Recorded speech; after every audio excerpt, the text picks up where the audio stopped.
की गौरी नारायणी नमोस्तुते।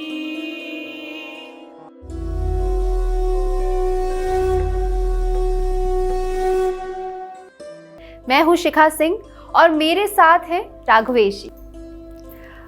पिछले भाग में आपने जाना माता कालरात्रि के बारे में। राघवेश जी, कल के युद्ध का वर्णन तो गजब का था। इतने भयंकर भयंकर असुरों का देवी ने वध किया, सोचकर ही माता की शक्ति पर विश्वास और प्रबल हो जाता है। लेकिन कल आपने कुछ छोड़ दिया था। मैंने? जी हाँ, आपने महिषासुर मर्दिनी स्त्रोत के बारे में तो बताया था, लेकिन निशुंभ शुंभ मर्दिनी का स्त्रोत नहीं बताया। निशुंभ शुंभ के मर्दन का, उनके वध का वर्णन है माता विंध्यवासिनी के स्त्रोत में। माता विंध्यवासिनी का मंदिर बड़ा ही जागृत मंदिर है, बहुत ही सिद्ध पीठ है और वहाँ भक्त लोग की काफ़ी श्रद्धा होती है। तो माता के स्त्रोत में ये चीज़ वर्णित है। माता का स्त्रोत है, निशुंभ शुंभ मर्दनि प्रचंड मुंड खंडनि वने रणे प्रकाशिनीं भजामि विंध्यवासिनीं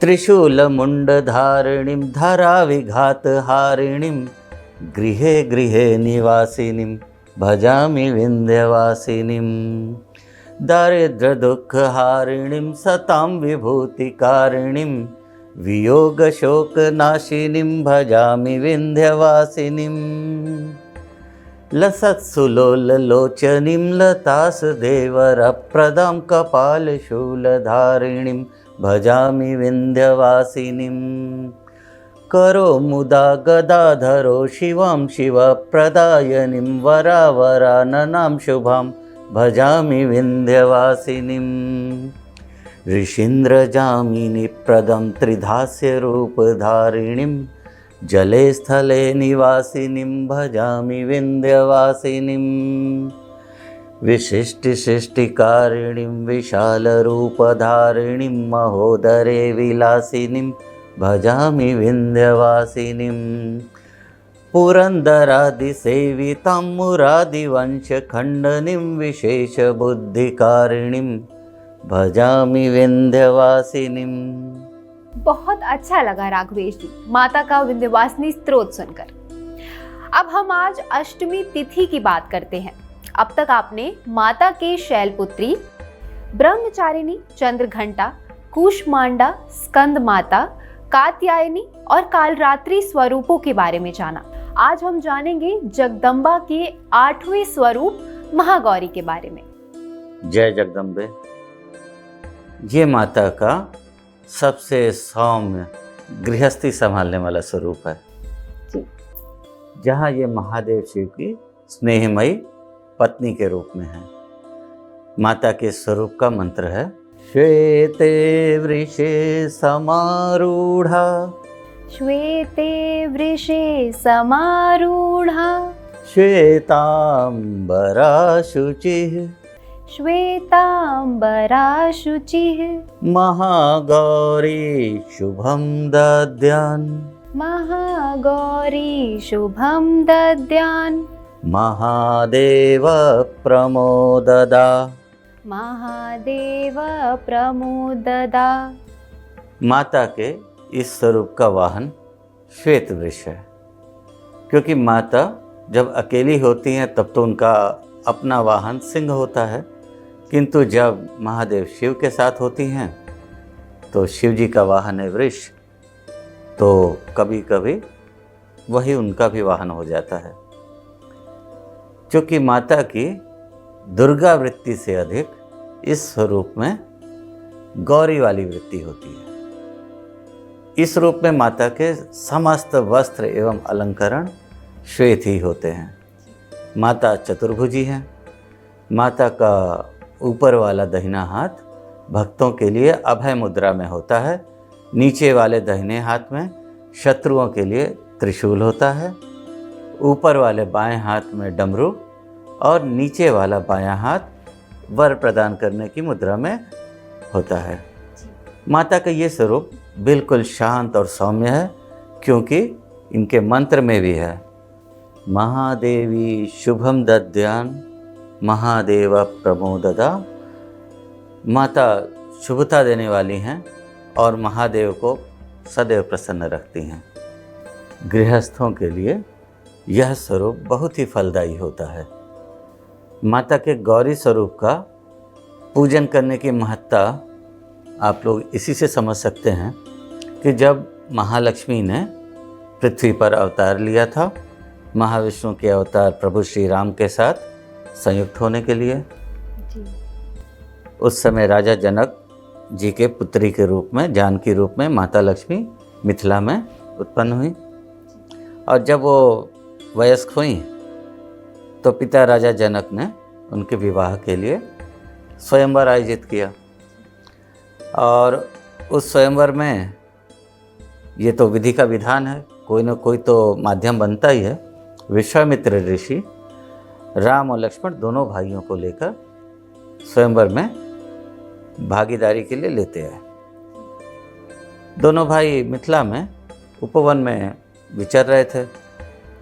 तभी अपनी माता की प्रेरणा से जानकी जी महागौरी की पूजा के लिए मंदिर की ओर जा रही थीं। जब जानकी जी की दृष्टि पड़ी रामचंद्र जी पर तो वो तो विस्मित रह गई, इतना मनोहारी स्वरूप था। जानकी जी को थोड़ा सा संदेह हुआ कि ये तो इतने सुकुमार दिख रहे हैं और पिता ने शिव का धनुष रख दिया है प्रत्यंचा चढ़ाने के लिए। जो स्वयंवर में उस पर प्रत्यंचा चढ़ा सकेगा वही जानकी जी का वर्ण कर सकता था। अब जानकी जी के मन में हर्ष भी है, रामचंद्र जी का रूप देखकर प्रसन्न भी हैं, साथ में संदेह भी आ गया। अब चिंतित होकर वो बढ़ ली अपनी सहेलियों के साथ माता गौरी की अर्चना करने के लिए। और वहाँ जाकर उन्होंने महागौरी की अर्चना की, स्तुति की। इस प्रसंग का वर्णन श्री गोस्वामी तुलसीदास जी ने रामचरितमानस में बड़े ही सुंदर ढंग से किया है। क्या है वो स्तुति राघवेश जी? अवश्य बहुत ही फलदायी होगी। हम सबका इससे परिचित होना आवश्यक है, तो क्या आप सुनाएंगे? आप सुनना चाहते हैं कि माता जानकी ने क्या स्तुति की? जय जय जय गिरिराज किशोरी, जय महेश मुख चंद चकोरी। मतलब, हे माता, आप गिरिराज की किशोरी पुत्री हैं। आप का जो चंद्रमा सा मुख है वो महादेव चकोर की तरह देखते रहते हैं। जय गज बदन षडानन माता। आप गज बदन श्री गणेश की माता हैं। आप 6 सर वाले कार्तिकेय षडानन की माता हैं। जगत जननी दामिनी दुति गाता। आप इस जगत की जननी हैं। आप तेज में बिजली शक्ति समझती है, तो आकाश में चमकती है, विद्युत उसका स्वरूप है। देवी पूजी पद कमल तुम्हारे।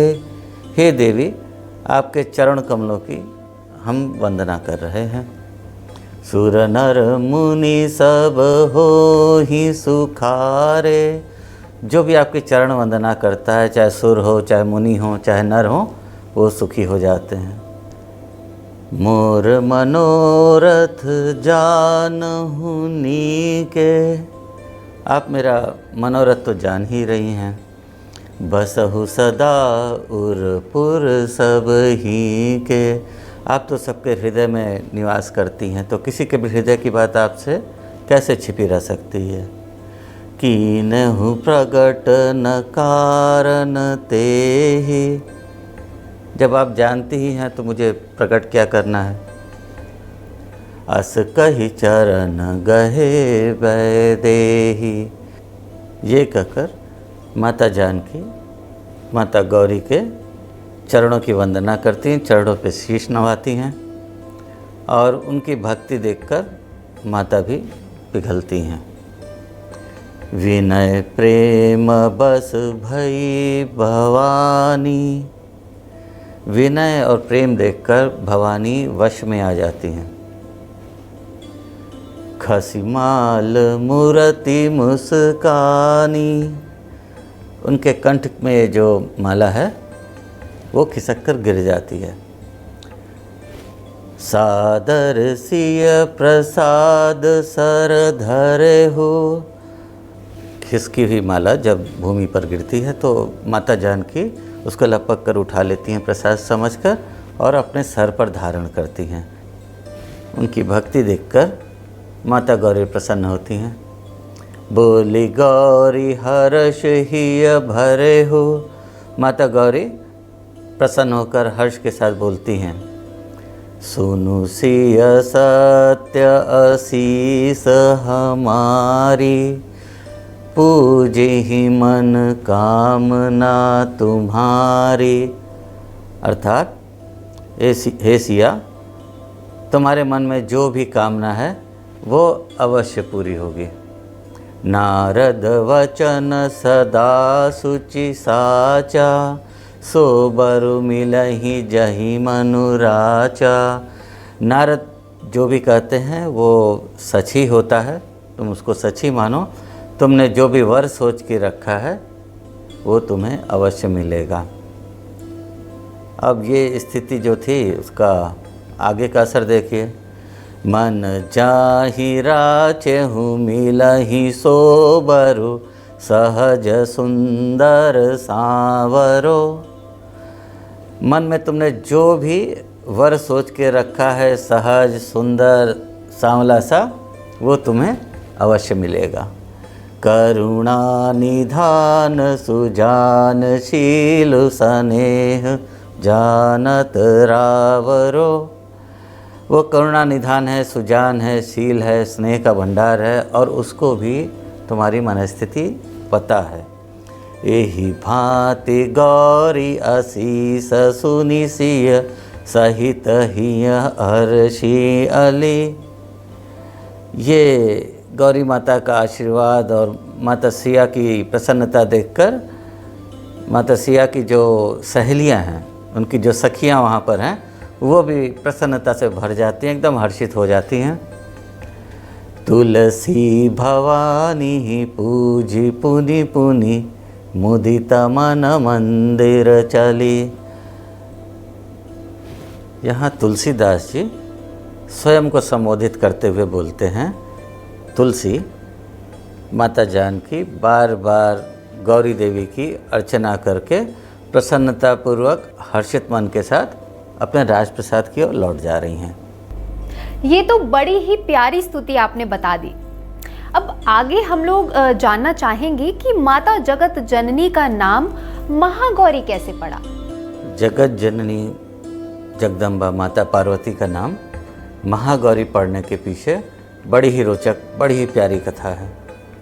माता जब अपने शैलपुत्री स्वरूप में थी, मतलब गिरिराज हिमवान की पुत्री थी, तब उसके बाद थोड़ा किशोरावस्था में प्रवेश करके उन्होंने शिव की प्राप्ति के लिए, उनको पति के रूप में वर्ण करने के लिए ब्रह्मचारिणी स्वरूप धारण किया और हिमालय में घोर तप करने लगी। अन्न त्यागा, बिल्वपत्र खाने लगी, वो भी त्याग दिया, फिर जल भी त्याग दिया। मौसम बड़ा विकट था, बिना उसकी परवाह किए घोर तप में लगी थी। उस तप का ऐसा प्रभाव था कि माता की संपूर्ण काया जो थी उस पर असर पड़ा। माता का गौर वर्ण जो था, श्वेत धवल, वो बिल्कुल काला पड़ गया। माता बिल्कुल कृशकाय हो गई। किंतु उनके तप के प्रभाव से अंततः महादेव उनसे विवाह करने के लिए तैयार हो गए और माता का वरण करने के लिए बारात लेकर पहुंच गए। शिव बहुत ही सुंदर हैं, भले नाग, जटा, जूट, विभूति जो कुछ भी है, लेकिन शिव जी का जो मूल स्वरूप है वो बहुत ही सुंदर है, इसीलिए उनको सुंदरेश्वर कहा जाता है। उनके सुंदरेश्वर रूप का वर्णन जो है, कर्पूर गौरम करुणावतारम संसार सारम भुजगेंद्रहारम सदा वसंतम हृदयारविंदे भवम भवानी सहितम नमामि। तो जो शिव जी का कर्पूर कांति वाला गौर वर्ण है, उसके सामने माता तो काली पड़ चुकी थी तपस्या से, सूर्य के तेज से उनकी पूरी काया काली पड़ चुकी थी। ये देखकर माता जो थी सकुचा रही थी कि शिव इतने गौर वर्ण हैं, कर्पूर कांति है उनकी, और मैं काली। माता जो थी थोड़ा शर्मा रही थी। अब अंतर्यामी महादेव से तो कुछ छुपता नहीं है, वो अपनी प्रियतमा का ये कष्ट कैसे देख सकते थे। उन्होंने गंगा जल से स्वयं माता को स्नान करवाया और शिव के प्रेम और गंगा जल, इन दोनों की महिमा से माता पार्वती की काया पुनः सारी क्लांति क्लेश दूर होने के बाद एकदम दुग्ध धवल पूर्णिमा के चंद्रमासी हो गई। और इसी कारण उनके अब इस नए गौर वर्ण के कारण उनका नाम पड़ा महागौरी। शिव की अर्धांगिनी के महागौरी स्वरूप की महिमा समझाने के लिए मैं एक और कथा सुनाता हूँ। दैत्यों का एक समूह था, हलाहल। उन्होंने घोर तप किया, ब्रह्मा जी प्रसन्न हुए और उन्होंने वर में उन्हें ढेर सारे अमोघ अस्त्र शस्त्र दे दिए। अब उन अस्त्रों शस्त्रों के बल पर इन दैत्यों ने तीनों लोकों पर अधिकार कर लिया और वैकुंठ, साथ में ही कैलाश को भी जा घेरा। अब महादेव और महाविष्णु दोनों स्वयं युद्ध में उतरे। दोनों परम प्रतापी बलशाली दैत्य उनके सामने कहाँ टिकते। सारे दैत्यों का उन्होंने वध कर डाला। देवता, ऋषिगण, मनुष्य सभी उनकी प्रशस्तियाँ गाने लगे।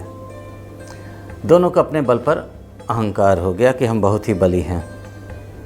महागौरी और महालक्ष्मी ने समझाना चाहा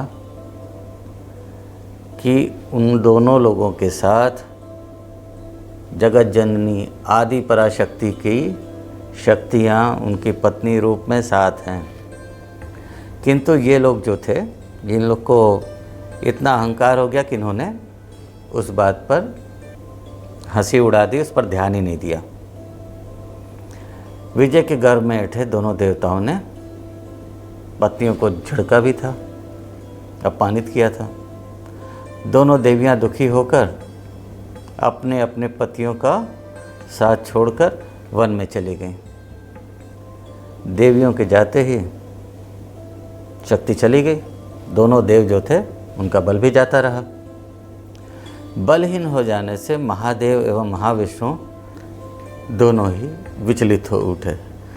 उनके बुद्धि बल में भी कमी आने लगी, क्योंकि जब शरीर कमज़ोर होता है तो सोचने विचारने की क्षमता भी कम होने लगती है। अब इन दोनों लोग का पालनकर्ता और संहारक जब उनकी ये स्थिति हो जाए तो तीनों लोग तो असुरक्षित हो ही जाएंगे। दोनों देव पश्चाताप तो कर रहे थे, किंतु उनमें रूठी हुई देवियों को मनाने का साहस न था। ये देखकर ब्रह्मा जी बहुत चिंतित हुए। ध्यान करने पर उन्हें पता चला कि आदि पराशक्ति ने दोनों देवों के पास से अपनी शक्तियाँ हटा ली हैं। तो ब्रह्मा जी ने इन दोनों लोगों का दायित्व भी स्वयं संभाल लिया, किंतु उनको पता था कि इतना गुरुतर भार वो लंबे समय तक अकेले नहीं उठाए रख सकते। इसलिए दोनों शक्तियों को वापस जल्दी से जल्दी उनके स्वामियों के साथ संयुक्त करने के लिए उन्हें प्रयास करना था। उन्होंने अपने पुत्रों सनत, सनक, सनातन, सनंदन, दक्ष, मनु इत्यादि सभी को बुलाकर आदेश दिया कि वो वन में जाकर देवियों को ढूंढकर मनाकर उनसे निवेदन करके किसी भी प्रकार वापस ले आएं। सभी ब्रह्मपुत्र पहुँचे वन में। आदि पराशक्ति को प्रसन्न करने के लिए उन लोगों ने तप करना आरंभ कर दिया। उनकी कातर प्रार्थना का भाव देखकर देवी का हृदय पसीज उठा और उन्होंने ब्रह्मा के पुत्रों को दर्शन दिया। त्रिनेत्रा जगदम्बा अपने पूर्ण वैभवशाली रूप में प्रकट हुई। ब्रह्मा के पुत्र विह्वल होकर उनके चरणों पर गिरकर विष्णु और शिव को उनकी शक्तियाँ लौटाने के लिए निवेदन करने लगे। आदि पराशक्ति ने उनका निवेदन स्वीकार कर लिया, क्योंकि माता तो स्वभाव से ही दयालु हैं, और अपने दोनों स्वरूपों को उन्होंने वापस दोनों देवों के पास, शिव जी के पास शक्ति और विष्णु जी के पास लक्ष्मी को भेज दिया। ब्रह्मा ने महागौरी और महालक्ष्मी का स्वागत कर कृतज्ञता व्यक्त की। विष्णु एवं शिव ने अपनी अर्धांगिनियों के महत्व को शालीनतापूर्वक स्वीकार कर लिया। अर्धांगिनियों का अपमान तो सर्वोच्च देवों को भी भारी पड़ गया। ये तो साधारण मनुष्यों के लिए बड़ी सीख है। सच कहा, हर व्यक्ति में परम पुरुष का अंश है और हर स्त्री में जगदम्बा का। पुरुष की शक्ति उसकी अर्धांगिनी ही होती है। इसलिए माता का महागौरी स्वरूप बहुत ही वंदनीय और कल्याणदायी है। माता महागौरी का ही स्वरूप है माता अन्नपूर्णा एवं शाकुंभरी, जिनकी कृपा से भक्तों को कभी भोजन की कमी नहीं पड़ती। माता ने जब कैलाश के बाद काशी को अपना निवास बनाया, तभी काशी में अकाल के कारण दुर्भिक्ष की स्थिति उत्पन्न हो गई। अपने प्रिय काशी निवासियों के लिए अन्न प्राप्त करने के लिए स्वयं महादेव को माता अन्नपूर्णा से भिक्षा मांगनी पड़ गई थी। माता अन्नपूर्णा महागौरी का ही स्वरूप है। माता की बड़ी प्यारी स्तुति है।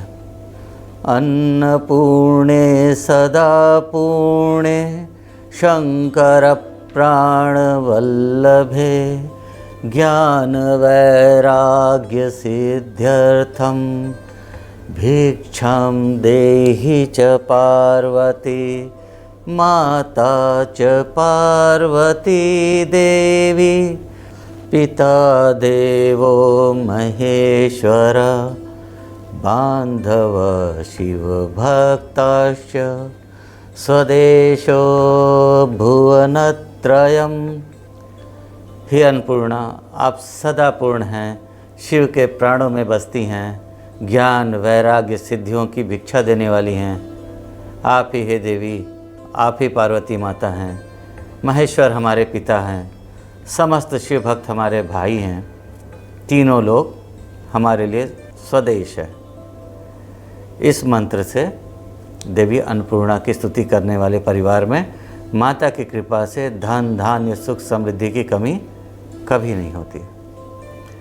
माता के महागौरी स्वरूप के विषय में बस अब मैं इतना ही कहूँगा। जय जय जय जगदम्बा भवानी। बहुत बहुत धन्यवाद राघवेश जी। प्रिय दर्शकों, अब हम लोग विदा चाहेंगे। अगले एपिसोड में हम राघवेश जी से जानेंगे माता के 9वें स्वरूप सिद्धिदात्री के बारे में। शुभ नवरात्र। नमस्कार। सर्वमंगल मांगल्ये शिवे सर्वार्थ साधिके शरण्ये त्र्यंबके